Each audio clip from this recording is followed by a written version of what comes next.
mungkin ya kayak buat disinfektan.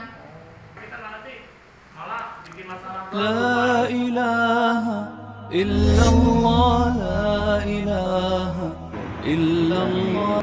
Dan itu terkendala terkadang sosial kita hanya terbentuk dari ucapan, dari sosialisasi.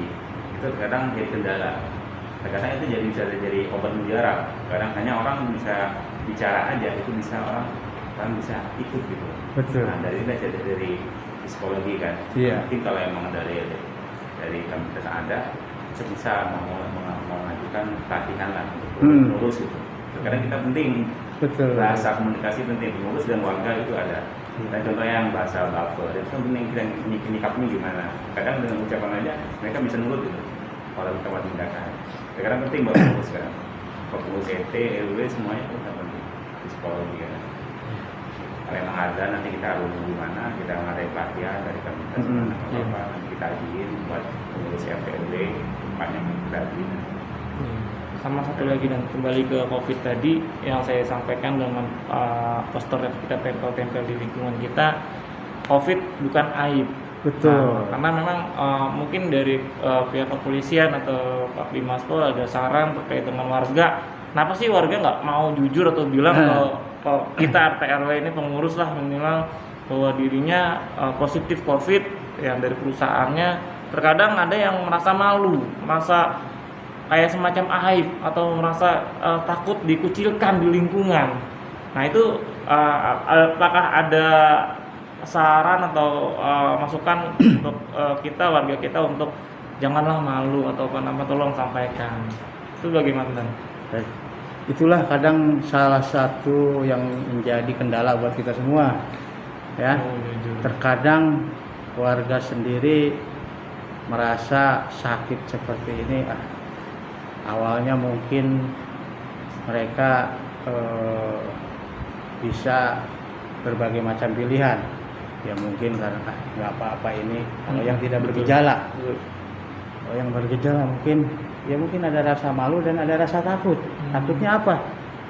Karena di satu sisi kayak di medsos atau di berita kan pernah kadang mungkin kita lihat begitu ada orang yang terkena COVID atau terpapar dinyatakan positif, mungkin takut dikucilkan sama tetangga, takut nggak ditanya atau bagaimana. Itu kadang satu kerepotan buat kita. Tetapi intinya yaitu tadi, mungkin karena kurangnya sosialisasi, edukasi, ya. Dan memang kita akui kalau dari kepolisian sendiri kayak saya, ya kadang kita terbenturnya waktu dan kegiatan. Ya. Secara tidak langsung memang dari dinas kesehatan mungkin bisa bareng-bareng sebetulnya melakukan sosialisasi. Bagaimanapun caranya, apa seperti tadi masang pamflet atau kita bisa ngasih woro-woro, keliling-keliling gitu, melakukan sosialisasi dan edukasi supaya warga itu tahu, oh bener COVID itu memang ada dan bukan satu penyakit yang harus ditutup-tutupi. Ya, karena apa? Kaitannya bukan cuma dia aja. Ya, kalau dia sampai dia tutup-tutupi, dia diem di rumah ibaratnya, oke lah. Pak RT nggak tahu, Pak RW nggak tahu, tahu-tahu dia tetap melakukan isolasi di rumah. Keluarganya bagaimana? Nah, kita harus berpikiran ke situ kan. Dia kalau dia memang benar-benar melakukan isolasi, kalau dia tidak disiplin isolasi, malah keluarganya bisa kena. Tetangga yang nggak tahu mungkin, oh begitu dia ngobrol-ngobrol, kadang kita ibaratnya lupa diri, mungkin pas nggak pakai masker, ngobrol nggak jaga jarak, gitu kan. Pas yang bersangkutan mungkin contohnya atau batuk atau bersin lah nggak pakai masker, kan itu berbahaya, bisa menularkan. Kadang itulah salah satu kendala juga di kita, untuk sosialisasi, ya. Untuk masalah penanganannya kan kita ada 3T. Pertama testing, tracing, dan treatment. Untuk testing kita jelas ketahuan kalau si A positif dites, kan otomatis kita harus tracing. Siapa yang di tracing?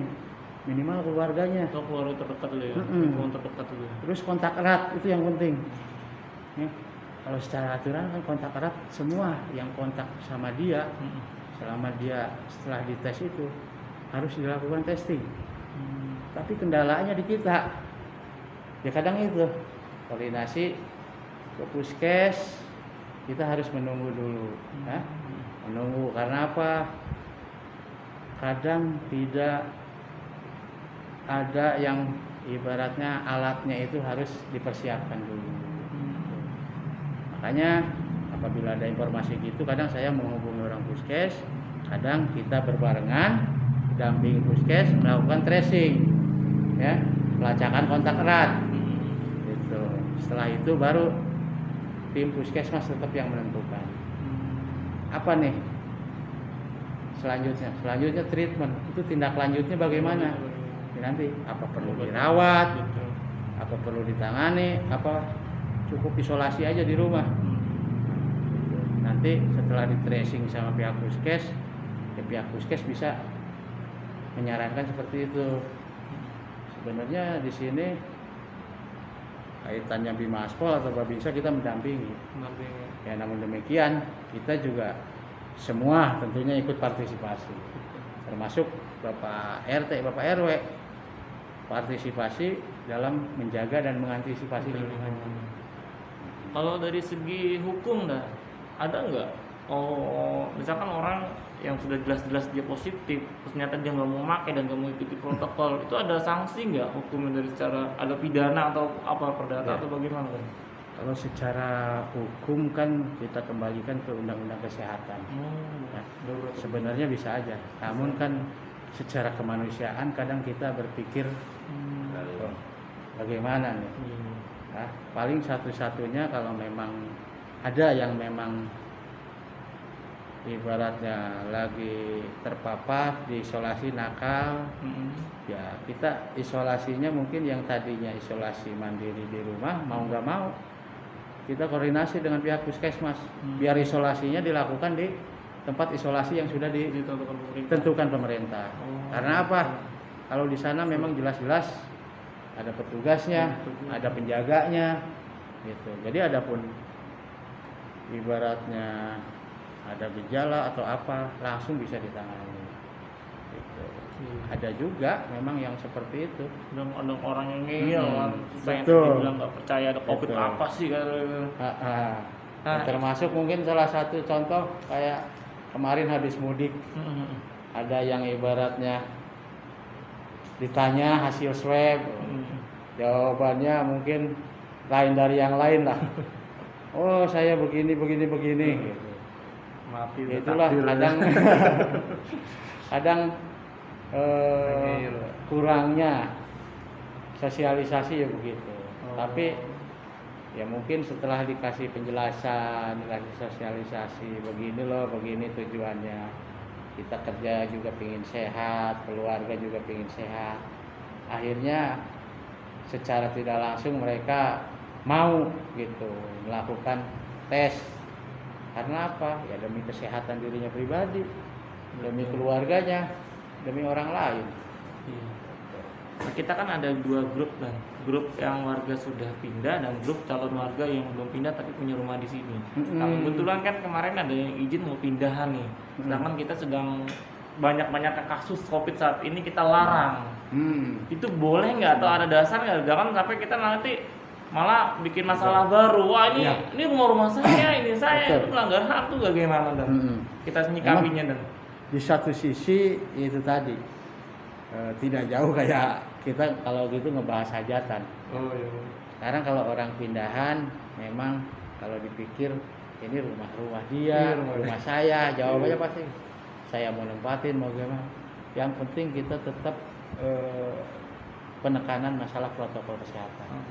Dan apabila memang yang bersangkutan tetap ingin saat ini menempati, yaitu tadi Harus ada kita kesadaran. jelaskan. Kalau udah kita jelaskan, kita tekankan protokol kesehatannya. Dan nanti apabila memang sudah tinggal di sini, biar mengikuti apa yang sudah jadi kebijakan dari pengurus, dari RT, dari RW Berarti boleh ya? yang mewakili warga. Yang penting protokol kesehatannya itu. Kalau saya kemarin kasih syarat untuk masuk mau pindah bikin apa namanya surat antigen. Nah, boleh, itu Saya bagus. seperti itu. Pokoknya Sekarang kalau dia pindah tinggal ini- di mana, mau Ya, masuk ke sini takutnya kan? masuk bawa Ibaratnya. itu. Kalau bisa boleh begitu. Saya sudah Itu ngomongin itu seperti salah itu. satu cegah tangkal kita, Iya, ya, pencegahan. untuk menjaga. Dia mau menempati di sini kapan? Oh, hari Minggu Pak, saya mau pindahan. Langsung ditempati nggak? Iya, saya mau langsung ditempati. Ya mohon maaf gitu. Untuk kesehatan bersama, karena Bapak dari luar, ya mohon membawa surat hasil tes Betul. minimal swab Kita sudah- antigen gitu. Tapi kita nggak punya dasar, dan dasar maksudnya aturan atau PP apa yang mengatakan bahwa kamu harus swab baru masuk ke sini. Itu kita cuma lingkungan kita, kebijakan kita itu nggak Betul, apa-apa seperti secara itu. hukum memang nggak ada dasarnya. Nah, Nggak apa-apa, nggak apa-apa. sama aja dengan kasus mudik kemarin kan. Oh iya. Secara tidak langsung kan apa? Itu kan dari pemerintah cuma mengimbau yang habis mudik wajib menunjukkan hasil tes, kan? Karena ya mohon maaf, banyak juga yang mudik asal mudik kan nyolong gitu Iya, ibaratnya. betul. Berangkatnya nggak tahu kapan, tahu-tahu udah ada lagi di sini. Iya. Gitu. Kadang ya menghindari seperti itu. Tapi mudah-mudahan ya jangan sampai terjadi lah, gitu. Intinya kan kita komunikasikan cara baik-baik ya, dengan yang bersangkutan gitu. Ini Ya, kan kita artinya bilang. ada treatment ya. Ya, Nah, treatment ya. Ini kemarin kita nanya ke puskesmas masalah treatment ini untuk satu yang urgent. ya. Nah, itu urgent yang kalau tetap puskesmas mereka siap 24 jam. Tapi kalau bahasa 24 jam nggak mungkin, mereka butuh istirahat juga. Nah, kalau emang butuh suatu pasien yang benar-benar dia urgent, boleh nggak kita setelah kita hubungin puskesmas nggak bisa dihubungin. Nah, selanjutnya kita hubung ke Pak An. Iya. Pak An juga nggak bisa dihubungin, mungkin istirahat atau boleh nggak kalau pada saat itu kita lakukan tindakan kita bawa ke rumah sakit, memang benar misalnya pingsan atau muntah darah atau misalnya langsung bawa ke rumah sakit tanpa Betul. melalui Emergensi puskesmas lah. dan tanpa dinas lagi. Ya, intinya pertolongan pertama. Iya. Kan pertolongan pertama. Emang dalam hal ini puskesmas kita kadang walaupun ada yang juga nggak standby 24 jam gitu. Intinya pertolongan pertama, kalau memang pasien tersebut bergejala dan memerlukan segera pertolongan, ya tetap kita sebagai ya ibaratnya sebagai tetangga ataupun sebagai pengurus RT RW, ya kalau memang nggak ada keluarganya, ya mau nggak mau siapa lagi? Kemanusiaan. Cuma ibaratnya kan kita harus menjaga, kita juga harus menjaga dalam arti kan ya mohon maaf si pasien tersebut ibaratnya sudah dinyatakan positif. Ya. Walaupun contohnya dia anterin saya dong Pak RT kemana?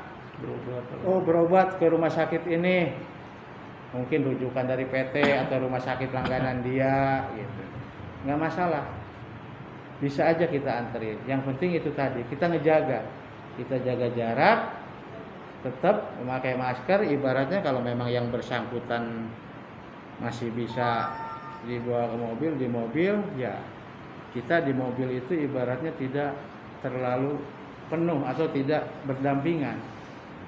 Si pasien ibaratnya kalau kayak mobil ada 3 baris lah, kayak Avanza ibaratnya ya, bisa aja si pasien taruh di tengah sendiri, kita Itu yang rumah sakit antar mungkin menerima di nggak? belakang ada sendiri. Dari Kenapa? pihak rumah sakit itu menerima nggak? Atau kita nggak perlu ngomong atau ngomong kok Bu ini pasien COVID gitu? Pihak rumah sakit pasti menerima. Oh, menerima. Cuma ya kadang ya itu tadi rumah sakit itu kan ada rumah sakit rujukan COVID, ada yang rumah sakit biasa. Dan rata-rata memang sekarang kalau pasien dalam kondisi ibaratnya gawat lah, perlu penanganan, masuk ke rumah sakit manapun pasti dicek dulu. SOP-nya seperti itu mungkin. SOP-nya mungkin memang seperti itu. Apabila pasien itu dibawa masuk ke rumah sakit terus mau dirawat, pasti dicek dulu sama rumah sakit. Minimal di antigen, hasilnya apa nih? Kalau hasil positif pasti dikasih tahu ke keluarganya. Karena kaitannya nanti buat perawatan ke depan. Gitu. Walaupun udah ketahuan nih, oh ini positif COVID. Ya, mungkin kalau rumah sakit tempat dia tes kita tunjukin hasil tesnya, oh iya, langsung dirawat. Ya, Tapi biasanya intinya walaupun nanti yang setelah kita hubungi puskesmas dan kabinetnas nggak bisa dihubungi, Iya. yang ada, berarti kita bukan menyalahin prosedur ya. Kalau Betul. kalau kita Enggak. diperbolehkan Itulah. gitu ya. secara kemanusiaan kan kita Manusia, harus ya. ya, Secara secara kemanusiaan gitu loh. betul. Kita yang nganter malah salah. Mm-mm. gitu. Itu kan, cuman ya itu tadi, tetap kita harus protokol kesehatan ya.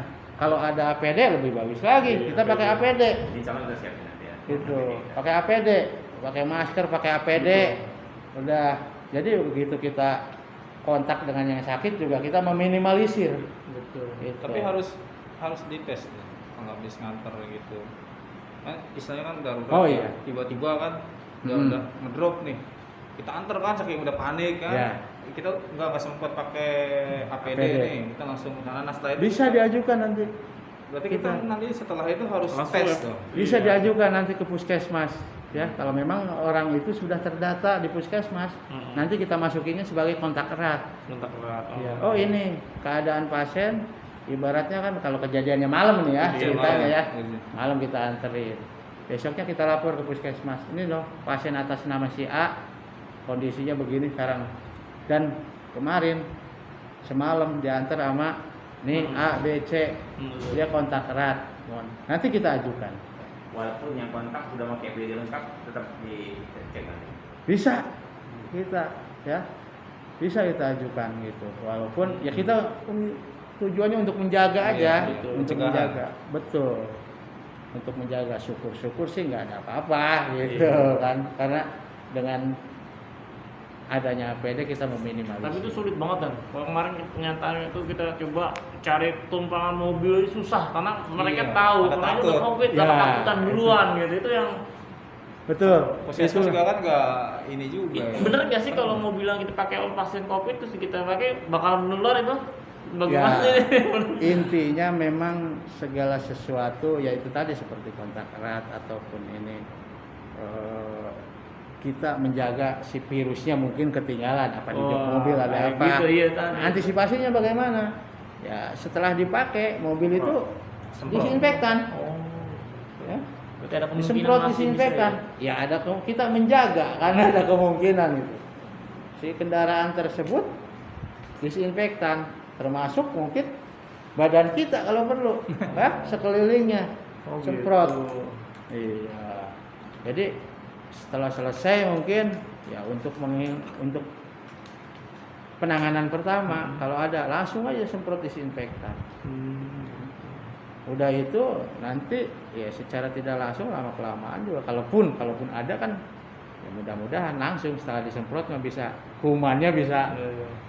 terbunuh di situ Jadi gitu. kan itu kalau kumaha itu kalau nggak salah 24 jam ya. Kalau netap itu. Aduh berapa jam ya saya lupa lagi baca-baca itu ya memang ada waktunya. Iya nggak Ada sampai- jangka waktunya. Lama. Enggak sampai beberapa hari gitu. Karena apa? Begitu dia kadang kepanasan aja ibaratnya kejemur kepanasan, atau iya. gimana gitu. Itu mati sendiri kan. Sendiri Masuk kita- kan di dalam mobil juga kalau taruh di panas gitu kan panas. Secara tidak langsung emang Iya. begitu. Tapi kan kalau memang habis dipakai atau gitu, ya itu salah satu pencegahannya langsung disinfektan aja. Iya. Menyambut tadi juga kemarin kita juga sempat singgung gitu dan terkait dengan sifat darurat kita juga kemarin kan mungkin nggak udah berapa kali kita panggil puskesmas datang ke sini nggak taunya pasiennya sehat kadang. Jadi untuk kedepannya dia disarankan dari puskesmas kita mempunyai alat oximeter yang dibuat oksigen, terus kita juga harus videoin si pasiennya kondisi Iya. terakhir seperti apa, nanti dilaporkan itu sebagai bukti katanya bahwa pasien itu memang benar-benar dalam kondisi darurat seperti itu. Itu sebenarnya teori kalau kata Nah, kita teori. ya. Itu Hah? makanya Ya agak- mohon maaf. Agak repot betul. Kalau kata kita itu teorinya. Cuman kan kadang kondisi kita ini lagi ngapain? Mungkin Pak RW lagi di PT nih. Ah, ya, kayak betul. Masalahnya Satgas lagi di luar nih, kondisi ini gimana nih? Yang ada cuma Pak RT, mungkin bisa komunikasi. Salah satunya itu. Ya kebetulan kalau memang kondisinya dari puskesmas sendiri nggak ada kegiatan, mungkin kalau pas senggang, mungkin bisa mereka kadang langsung. Cuman kalau kayak kemarin itu memang puskesmas itu terbagi beberapa tim, ibaratnya kemarin itu ada yang vaksin, kan? Ada yang melakukan swab, terus kebetulan ada kejadian juga, mohon maaf, COVID juga meninggal di Sukajaya. Siangnya ada lagi yang meninggal di Muktiwari. Jadi betul. kemarin Habis dari itu kita kalau ya? kayak Habis dari kita ada yang meninggal. iya, kayak buaan itu ibaratnya, aduh saya capek Pak, katanya, lah di Pingpong, ini saya mau ke Tamuka, habis itu Sukajaya. Iya. Terus Bapak telepon, akhirnya saya ke Taman Rahmani. Iya. Dari Taman Rahmani kan saya janjian sama saya. Iya, Dia janjian di desa, saya belum keluar gini. Muktiwari dia. Iya. Pak, ini udah telepon lagi. Kenapa? Di Sarimukti ada yang parah. Ke Sarimukti dia ke ujung. Ke Sarimukti dulu. Oh. Dari Sarimukti kan dia telepon lagi. Udah saya langsung ke Muktiwari, ada yang meninggal. Jadi memang surveillance-nya itu terbatas cuma beberapa orang. Iya betul. Untuk penanganan COVID ini. Ya memang yang dituakan ya bidanaan itu. Betul. Surveillance-nya memang terbatas, termasuk bidan desa juga nggak semua akan dilibatin kan, karena punya tanggung jawab masing-masing. Makanya waktu Pak Tatang itu memang ya di satu sisi RW juga mungkin panik kan, Panik, betul. Gimana saya juga ini, Pak? ngerasain, waduh Pak RW panik gitu. Iya, tuh gimana? Makanya saya komunikasi dengan masih beliau. sana, betul. Masih sibuk katanya. Apa sih Saya telepon datangnya lagi. katanya di ambulan teh? Saya telepon lagi. Oh yang angkat lain, lagi di motor, kemana? Ke Taman Rahmani. Iya deh kata kita. Sampai akhirnya janjian, saya juga nggak ketemu. Nggak ketemu jadinya, karena ya itu tadi. Waduh, kesana kemari katanya. Ya udah. Yang penting sehat aja kita. Terima kasih Pak RW, Pak RT serta rekan-rekan dari Satgas COVID Taman Rahmani. Ya tentunya diskusi ini sebagai sharing kita dalam rangka memutus rantai penyebaran COVID-19. Saya juga berpesan kepada Pak RT, Pak RW maupun seluruh warga perumahan Taman Rahmani, dengan adanya COVID-19 ini kita harus menyikapi dengan sungguh-sungguh, dalam artian kita harus tetap mengantisipasi dan menjaga untuk tidak berandai-andai dalam rangka tentang COVID-19 ini. Tetap terapkan protokol kesehatan dengan 5M. 1, menjaga jarak, memakai masker, menghindari kerumunan, mencuci tangan sesering mungkin, dan mengurangi mobilitas. Dan saya juga berharap kepada saudara-saudara kita, warga kita yang saat ini dinyatakan positif COVID-19, tetap kita kasih support dan semangat, kita kasih dukungan supaya mereka segera diberikan kesembuhan kembali. Dan juga tak lupa tetap kita harus mengedepankan asas praduga tak bersalah, dalam artian siapapun yang mungkin dinyatakan COVID-19 sebelum benar-benar ada hasil ataupun pernyataan dari yang bersangkutan, ya tetap kita sebagai warga lingkungan harus bersosialisasi dengan baik. Tetap sebagai tetangga juga kita harus memberikan support dan dukungan. Jangan sampai kita mengucilkan saudara-saudara kita yang memang lagi terkena musibah. COVID-19 ini bukan aib ya. Jadi saya berharap siapapun yang memang mempunyai gejala ataupun sudah melakukan tes dan hasilnya positif segera melaporkan diri kepada ketua RT setempat ataupun pengurusnya. Nanti supaya ketua RT mungkin bisa koordinasi dengan saya, dengan aparatur desa maupun dengan pihak puskesmas untuk penanganan lebih lanjutnya. Ya. Sekali lagi saya menghimbau, mari kita terapkan 5M. Ya, memakai masker, mencuci tangan sesering mungkin, menjaga jarak, menghindari kerumunan, dan mengurangi mobilitas. Ya. Mungkin itu yang dapat saya sampaikan pada kesempatan ini. Ya, kurang lebihnya saya mohon maaf. Seiring waktu mungkin sambil berjalan nanti kita diskusi kembali. Bagaimana kita nanti ke depannya tindak lanjutnya, mungkin dalam rangka sosialisasi, penerapan edukasi, sambil jalan Pak RT, Pak RW, nggak usah segan-segan. Kalau bisa kita jadwalkan nanti kapan kita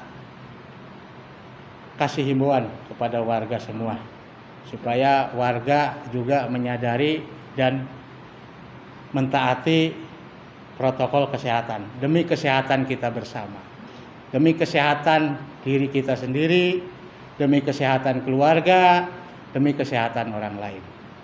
Ya, mungkin itu yang dapat saya sampaikan pada kesempatan ini. Kurang lebihnya saya mohon maaf. Salam sehat buat semuanya, khususnya warga Perum Taman Rahmani. Terima kasih. Bila taufiq wal hidayah. Wassalamualaikum warahmatullahi wabarakatuh. Tetap tonton terus channel Taman Rahmani TV dan jangan lupa like, subscribe, dan komen. Semoga bermanfaat. Terima kasih.